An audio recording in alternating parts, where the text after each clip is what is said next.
नमस्कार, आप देख रहे हैं देश रोजाना स्पेशल। मैं हूं स्मिता सिंह और आज के अपने स्पेशल प्रोग्राम में बात करेंगे अग्निपथ स्कीम के बारे में। इसलिए क्योंकि स्कीम लॉन्च होते ही जहां जनता को या स्कीम से लाभ पाने वालों को सरकार की जय जयकार करनी चाहिए, वहीं स्कीम के लॉन्च होते ही युवाओं में विरोध के सुर फूट पड़े हैं। वो भी ऐसे कि देश के अलग अलग राज्यों से युवा जोरदार प्रदर्शन कर रहे हैं और विरोध की तस्वीरें बीते कुछ घंटों में लगातार सामने आ रही हैं। तो आज इसी विषय पर बात करेंगे कि ये योजना है क्या और क्यों देश का युवा इस स्कीम के लिए सरकार को थैंक यू कहने की बजाय विरोध में नारेबाजी के लिए सड़कों पर उमड़ रहा है। तो पहले बात करते हैं स्कीम की कि ये स्कीम है क्या। तो भारतीय सेना की tour of duty entry scheme को सरकार ने नया नाम दिया है अग्निपथ योजना। अगर आपको ध्यान न हो तो बताती चलूं कि tour of duty entry scheme के तहत शॉर्ट टर्म कॉन्ट्रैक्ट के तहत सेना में शामिल करने का प्रावधान तय किया गया था। अब उसी को नया नाम मिल गया है अग्निपथ योजना और जो इसके तहत लाभान्वित होंगे वो बन जाएंगे अग्निवीर। इस योजना को इसी साल 14 जून को केंद्र सरकार द्वारा लॉन्च किया गया है। केंद्रीय रक्षा मंत्री राजनाथ सिंह ने खुद स्कीम की घोषणा की। अग्निपथ योजना के तहत युवाओं की जल, थल, वायु तीनों सेनाओं में 4 साल के लिए भर्ती की जाएगी। ये योजना सिर्फ जवानों की भर्ती के लिए है, यानी ऑफिसर रैंक से नीचे के लिए। अफसरों की नियुक्ति के लिए योजना लागू नहीं होगी। एक और अहम बात जो खास तौर पर महिलाओं के लिए जानना बेहद ज़रूरी है कि थल सेना यानी कि इंडियन आर्मी में इस योजना के तहत सिर्फ मेल ही आवेदन कर सकेंगे, जबकि वायुसेना और नौसेना में अग्निपथ योजना के तहत फीमेल्स को भी अग्निवीर बनने का मौका मिलेगा। योजना के तहत जिन युवाओं की भर्ती होगी 4 साल बाद उनमें से 75% यानी 75% अग्निवीरों को सेवा मुक्त कर दिया जाएगा, यानी 4 साल बाद उनकी घर वापसी हो जाएगी, जबकि 25% को परमानेंट सोल्जर्स के रूप में नियुक्त किया जाएगा। अग्निपथ स्कीम के तहत सेना में भर्ती होने वाले सभी युवाओं को पहले 10 हफ्ते से लेकर 6 महीने तक की ट्रेनिंग दी जाएगी और फिर 3.5 साल के लिए उन्हें कार्यभार सौंपा जाएगा। सरकार का कहना है कि इससे यूथ का आर्मी में शामिल होने का जो ड्रीम है, जो सपना है, वो पूरा होगा। 4 साल तक अग्निवीरों को देश की सेवा का मौका मिलेगा और फिर रिटायरमेंट के बाद मोटी रकम, साथ ही सुरक्षित भविष्य के लिए डिप्लोमा और सर्टिफिकेट।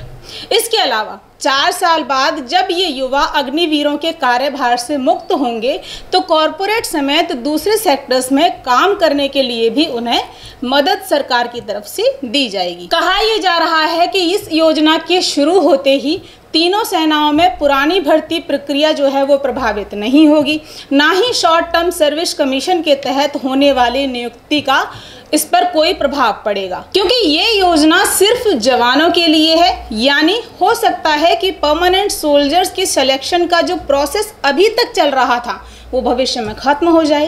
अग्निवीर बनने के लिए क्या योग्यता मांगी गई है, क्या एलिजिबिलिटी क्राइटेरिया होगा, वो भी सुन लीजिए।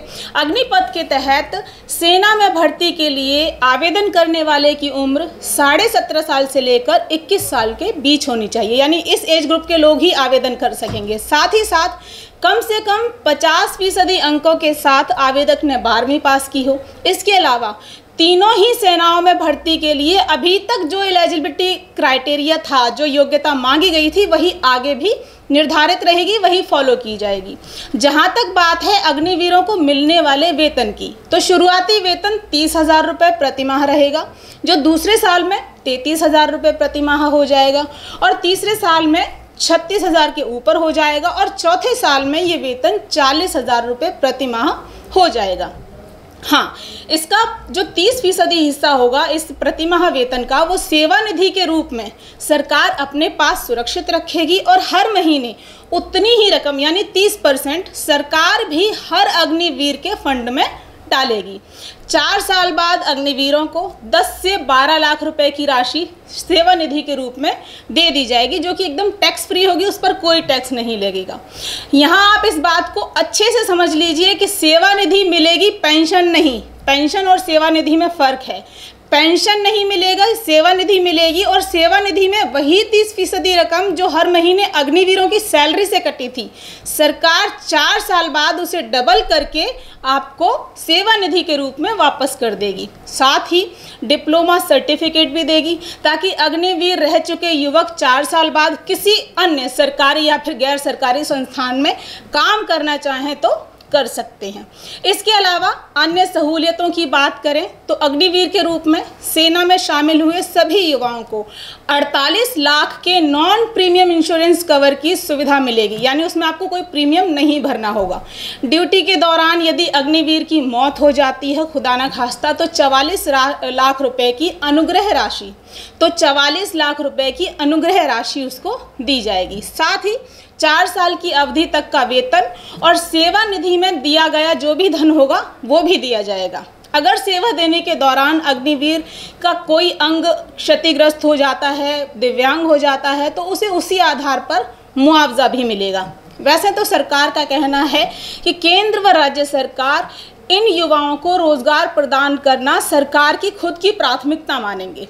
खुद केंद्रीय गृह मंत्री अमित शाह ने इसका ऐलान किया है। कुछ राज्य सरकारों जैसे कि उत्तर प्रदेश है, उत्तराखंड है और मध्य प्रदेश है, इन्होंने कहा है कि पुलिस भर्ती में अग्निवीरों को प्राथमिकता वो लोग देंगे, इन राज्यों में दी जाएगी। हरियाणा सरकार ने तो ये तक कहा है कि इन्हें सरकारी नौकरी में प्राथमिकता देने के साथ साथ 25% अग्निवीरों को परमानेंट जॉब भी दी जाएगी। सरकार ने योजना की लॉन्चिंग के साथ वादे तमाम किए हैं, तमाम सहूलियतें और प्रावधान भी योजना में रखे गए हैं, लेकिन देश का युवा योजना की लॉन्चिंग के बाद से ही अग्निपथ के खिलाफ अग्नि उगल रहा है। युवाओं के गुस्से का गुबार देश के अलग अलग हिस्सों में देखा और सुना जा रहा है। सरकार की उम्मीदों के विपरीत प्रतिक्रिया देते हुए युवा योजना से खुश नहीं दिखाई दे रहे।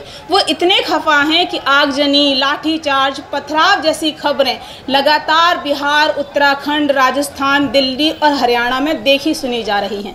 एक के बाद एक तमाम ऐसी खबरें आ रही हैं जहां आगजनी, पथराव की चीज़ें दिखने में आ रही हैं। अब सवाल ये कि इतनी दुरुस्त यदि योजना है तो फिर युवा इसे लेकर सरकार को शुक्रिया कहने की बजाय किसी निजी या प्रशासनिक संपत्ति को यूं आग क्यों लगा रहा है?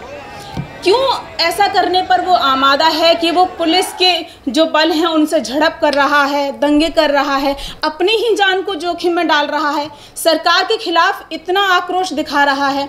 तो जवाब है 4 साल। ये मेरे अपने शब्द नहीं हैं, ये देश के उस युवा का सवाल है जो सैनिक बनकर देश की हिफाजत के लिए अपनी माँ से मर मिटने का वादा करके घर से निकलता है कि देश सेवा में अपनी हिस्सेदारी सिर्फ 4 साल दूं अब मैं। इसी एक सवाल के जायज़ जवाब के लिए देश के कई हिस्सों से युवाओं की ऐसी तीव्र और गुस्सैल प्रतिक्रियाएं सामने आ रही हैं कि वो सिर्फ 4 साल के लिए सेना में शामिल क्यों हो। यही गुस्सा है जो उसका सड़कों पर फूट रहा है, रेल की पटरियों पर दिखाई दे रहा है। यदि आपको हमारे वीडियोस पसंद आ रहे हैं, हमारे कार्यक्रम आपको अच्छे लग रहे हैं, तो आपसे बस इतनी सी गुजारिश है कि ऐसे ही प्रोग्राम्स को देखने के लिए देश रोज़ाना के यूट्यूब चैनल को तुरंत अभी सब्सक्राइब कीजिए। वीडियोस पसंद हैं तो लाइक करिए और शेयर करिए ताकि हमारी दी हुई जानकारियाँ ज़्यादा से ज़्यादा लोगों तक पहुंच सकें। फिलहाल अभी के लिए इतना ही। नमस्कार। हमारे साथ जुड़े रहने के लिए देखते रहिए देश रोजाना का यूट्यूब चैनल, सब्सक्राइब कीजिए। साथ ही देश रोजाना की खबरें सबसे पहले देखने के लिए प्रेस कीजिए बेल आइकन।